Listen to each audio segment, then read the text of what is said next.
Só na luta territorial pelo comando do tráfico de drogas, as facções criminosas não têm limites. Culpados e inocentes são assassinados da mesma forma. Alguns passam pela humilhação de serem expulsos de suas próprias casas.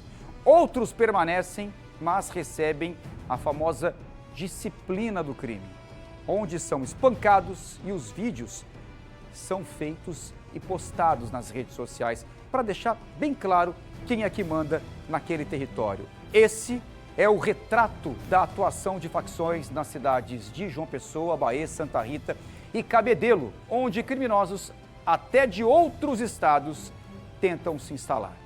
Nestas cidades, segundo dados da Secretaria de Segurança Pública, de janeiro a julho deste ano, foram contabilizados 241 assassinatos só nesse período que eu falei.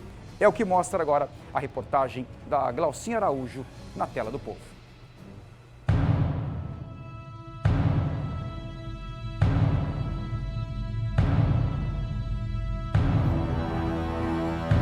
Territórios marcados, vidas destruídas.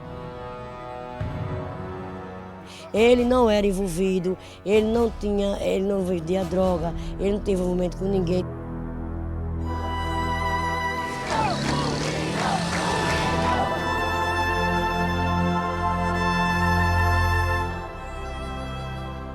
Foi só maldade. Muito criançado, ele confiava em todo mundo. O filho dela pode ter morrido durante um confronto entre traficantes. Olha, começou. Um crime cruel, bárbaro, que tirou a vida de uma pessoa aparentemente sem qualquer envolvimento com o mundo do crime, deficiente auditivo. Infelizmente, em algumas das áreas da cidade de Bahia, alguns integrantes dessas facções ainda insistem em cometer esse tipo de atos, muitas vezes apenas decorrente do fato de uma pessoa ser de uma localidade e estar passando pelaquela localidade, o que causa mais ainda repulsa. O corpo de Almir Murilo dos Santos Nascimento, de 28 anos, foi encontrado no dia 20 de agosto, em uma área de mata no bairro de Imaculada, em Bahia, com sinais de tortura e perfurações de tiros. Essa vítima, no caso, inocentemente passava na hora desse tiroteio e aí, em consequência da sua deficiência auditiva, não entendeu o que de fato estava ocorrendo ali. Em face disso, foi capturado por esses integrantes de facções criminosas que, então, deram seguimento aí à sequência de tortura e à execução do mesmo, né? É uma hipótese ainda que estamos a analisar. Ele não seria a única vítima da disputa dos criminosos por território. O número de mortes na Paraíba reflete isto. De acordo com os levantamentos da Secretaria de Segurança, de janeiro a julho deste ano, 120 pessoas foram assassinadas em João Pessoa, 39 em Cabedelo, 42 em Bahia e 40 em Santa Rita. Estas cidades aparecem no mapa da violência com pontos dominados pelo tráfico de drogas no estado. A estatística não mostra quantas pessoas foram mortas por membros de facções, mas diz que a maioria tem envolvimento com crimes. Para a polícia, a região metropolitana de João Pessoa foi escolhida pelos grupos criminosos pela facilidade de fuga pelo rio e pela mata. A vulnerabilidade social dessas cidades também ajuda o tráfico, que aprisiona os jovens em uma falsa ilusão de poder. Cada vez mais cedo eles são cooptados, mas por quê? Às vezes, dentro de um contexto de criminalidade, falta aquele referencial do jornalista, do médico, do advogado. Quem se torna referência para esse tipo de jovem? É o faccionado, é o traficante que tem um cordão de prata, que tem uma moto nova do ano. Então, as referências, infelizmente, por ausência do Estado, de políticas públicas educacionais efetivas, fazem com que as referências sejam outras.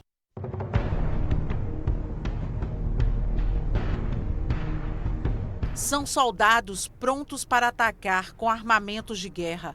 Fuzis e metralhadoras fazem parte do arsenal. E o número de disparos nas vítimas revela que os grupos não se preocupam em gastar munições. Estas armas chegam nas mãos dos criminosos pelas fronteiras, atravessam o país em operações planejadas. No dia 22 de agosto, a Operação Senhor das Armas 2 mostrou isto quando descobriu um destes lotes no estado do Maranhão. José Ricardo de Souza Silva, que foi morto durante uma troca de tiros com policiais civis da Paraíba, seria membro da segunda maior facção criminosa do Rio de Janeiro e responsável por fornecer armas para os integrantes do grupo na Paraíba. José Ricardo também estava na lista dos maiores assaltantes de Banco do Nordeste.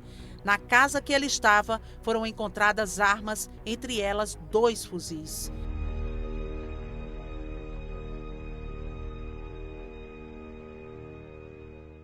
O tráfico de drogas é a principal renda dessas organizações criminosas. Ele é financiado por outros crimes, como roubos a banco, cargas, veículos. De acordo com a polícia, a Orcrim do Rio de Janeiro chegou aqui na Paraíba como distribuidora de entorpecentes, ou seja, ela entregava as drogas para as facções locais. Só que de um ano para cá, ela decidiu dominar todo o mercado. A partir daí, atraiu para o lado dela os comandantes desses grupos criminosos aqui da Paraíba e decidiu que quem passasse por cima das ordens deles seriam mortos. Na linha de tiro, a população. Reféns do medo, os moradores das áreas dominadas pelo tráfico se calam diante do poder dos criminosos que desfilam armados pelas ruas. Estas imagens são de Alexandre Pereira de Assis, de 32 anos. Elas foram gravadas no início deste ano em um morro no Rio de Janeiro. Olha essa branca dançando, rebolando o ato do vapor. Morena dançando, sentando o ato do vapor. Depois disso, o homem conhecido como Tandy ganhou o comando de uma área em Bahia. Ele foi preso durante uma operação policial na semana passada. Esse indivíduo, além dessa interlocução com os demais integrantes da facção no estado de Rio de Janeiro, participava aqui de crimes de homicídio, de tráfico de drogas, da expulsão de moradores daquela localidade ali, Mutirão, Maria Andreasa, na cidade de Bahia. O Tandy teve seu mandado de prisão deferido a partir da investigação do crime de homicídio e tentativa de homicídio que vitimou respectivamente 2 irmãos. Um deles era CAC, então possuía armas em casa, e o objetivo desse criminoso, ao adentrar com o bando criminoso nessa casa e tirar a vida de um desses irmãos, era justamente e unicamente o roubo de uma dessas armas que esse irmão possuía. O domínio desses grupos não começou agora. Eles foram criados na década de 70 no Rio de Janeiro.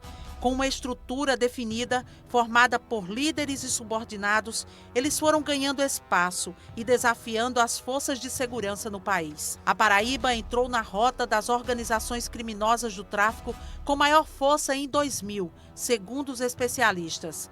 A prisão do traficante Fernandinho Beiramar em João Pessoa mostrou o interesse das Orcrins do Rio de Janeiro pelo estado.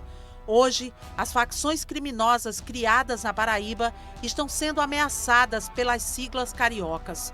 Um fogo cruzado que tem obrigado a segurança a montar estratégias para combater um exército criminoso que cresce a cada dia.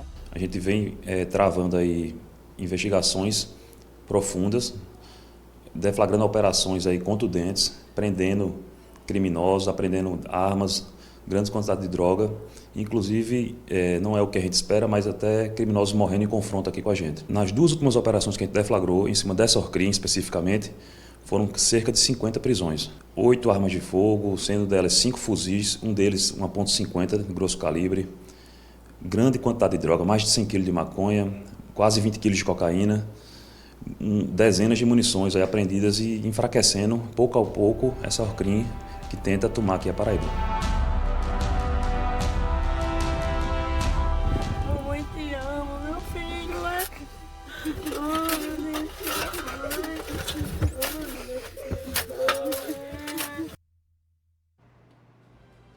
É inegável, é visível, é clara a expansão dessas facções em várias partes do Brasil, e aqui na capital paraibana não é diferente. Tanto a expansão como também a organização, elas estão cada vez mais organizadas, essas facções criminosas. Eu sei que a própria polícia disse agora, trabalhos são feitos, operações são montadas para cercar essas facções, estrangular essas facções. Eu sei de tudo isso, mas o que a gente quer é que isso se intensifique. O que a gente quer é mais efetividade, é fechar as favelas, fechar as comunidades, né? Vamos chamar de fronteira, né? Fechar as nossas fronteiras. Porque pensa, o estado tão pequeno, né? Tão pequeno. Dá para fechar? Não sei, mas é preciso para poder acabar com a entrada desses criminosos, do Rio de Janeiro principalmente. Prendeu esse cara aqui em Bahia esse tempo atrás. É impedir a entrada desses caras de droga e principalmente o armamento. Tem que fazer isso. E sobre o assassinato de Almir Murilo, de 28 anos, que a gente acompanhou agora no início da reportagem, esse cara aqui, ó, um homem identificado como Luanderson da Silva foi preso em Bahia. Ele é suspeito de ter participado desse crime aqui. E é claro que a gente do Correio Manhã, aqui do Sistema Correio de Comunicação, está de olho acompanhando, né, esses casos de violência, infelizmente, onde muitos envolvidos estão perdendo a vida e inocentes também. Ou bala perdida ou são confundidos, lamentavelmente, né?